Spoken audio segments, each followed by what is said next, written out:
सनितपुर जिल्लायाव मोनसे गिथावना जाथाय बे जाथायाव सासे उन्दै हिनजावसानि आखाइ फारसेया जदों आरो मेगना खहा जादों। जाथायाव खास्रि बिस्रि जोखोम मोननाय उन्दै हिनजावसानि मुंखौ रश्मि बसुमतारी होननानै मिथिनाय जादों। मिथिनाय बादिब्ला दिनै सनितपुर जिल्लानि सिङाव थानाय 2 नं बान्दुगुरि गामिनि पद बसुमतारीनि फिसाज्ला हुकुलु बसुमतारीया बालकपुं स्टेशननिफ्राय जेबो मिथियाजासे मोनसे प्लास्टिकखौ न'आव लानानै थाङो। बेनि उनाव प्लास्टिकआव थानाय बेसादखौ माबा मोनसे साननानै हुकुलुनि असे बिनानाव रश्मि बसुमतारीया खेवनाय लोगो लोगोनो बेरफ्रुयो आरो हिनजावसानि आखाइ फारसेया जयो आरो मेगनाबो थाइसे गाज्रि जायो होननानै फोरमायदों। जाथायाव जोखोम मोननाय रश्मि बसुमतारीखौ गुवाहाटीनि देहा फाहामसालियाव फाहामथाय होनाय जादोंब्लाबो नाथाय देहानि हालोदा दासिम गोब्राब होननानै फोरमायदों। गुबुन फारसेथिं बे जाथायखौ सनितपुर जिल्ला एबसुआ गोख्रों रावजों सोंखारिनानै दायनिगिरिखौ थाबैनो हमनो दाबि खालामदों। मैया बे 2 नं बान्दुगुरि गामियाव मोनसे जाब्रबथाय जाथाय होननानै जोङो जाथाय जानाय होननानै जों गम मोन्दों। जाय मुवाखौ जोङो डिटेक्टर होननानै मिथिमोनो। बे मुवाखौ सासे उन्दै गथ' 9 बोसोरनि उन्दै गथ'आ बे स्टेशनावनो प्लास्टिकआव मोननानै गावनि न'आव लाना थांदोंमोन। लाना थांनायाव न'आव दोनहैनायाव गावनिनो बिब' थाखो 5आव फरायबाय थानाय सासे उन्दै गथ'साया जिहेथु मुवाखौ सिनाय मोना मा मुवा लाबोदों होनना नायनायाव बे मुवाया बेरफ्रुना होयो आरो बेरफ्रुना होनायाव उन्दै थाखो 5आव फरायबाय थानाय हिनजाव गथ'आ आखाइया फारसे जना थाङो आरो मेगना थाइसे डेमेज जादों होननानै गम मोन्दों आरो बेखौ दायो गुवाहाटीनि GMCआव TMCनिफ्राय रेफार होदों होननानै जोङो गम मोन्दों। बिथांनि जि अबस्था खोब बांद्राय मोजां नङा दायो।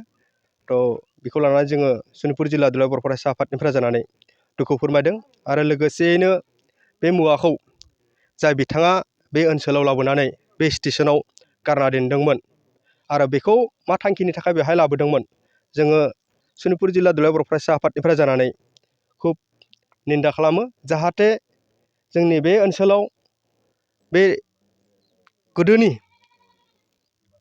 थासारिफोरा जेन फैनाङाथों बेबायदि असान्थि मोनसे थासारिनि थांखिजों बेफोरबायदि मुवाफोरखौ जोंनि गेजेराव लाबोदों नामा होननानै जोंहा मोनसे सन्देह दङ।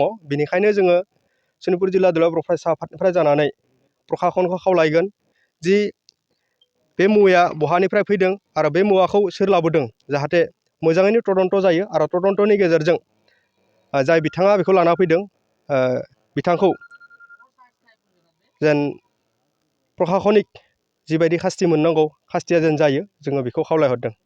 गोजोन्थों। বিষয়টো যোৱাকালি এনেকুৱা আছিল যে সৰু ল'ৰা ছোৱালী 11-12 বছৰীয়া ল'ৰা ছোৱালী কেইজন মানে খেলিবলৈ আহি পেলাই ভালুকপুং ৰেলৱে ষ্টেচনৰ সমীপত পলিথিনৰ ভিতৰত কিবা বস্তু পালে।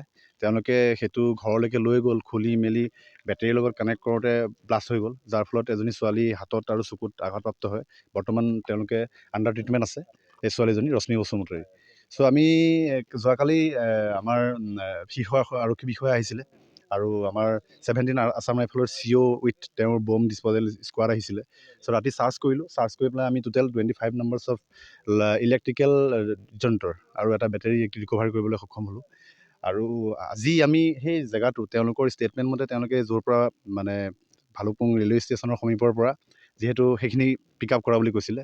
চ' এই গোটেই সমগ্ৰ এৰিয়াটো আজি দিনৰ পোহৰত আমি চাৰ্জ কৰি আছোঁ। আমাৰ এই চাৰ্জ অভিযানত আমাৰ অংশ লৈছে আমাৰ এক্সপ্ল'চিভ ডগ স্পেচিয়েলি অনা হৈছে আমাৰ আৰ্মিৰ ফালৰ পৰা আৰু আমাৰ মেটেল ডিৰেক্টৰৰ সহায়ত আমাৰ গোটেই এৰিয়াটো আমি চাৰ্জ কৰি আছোঁ।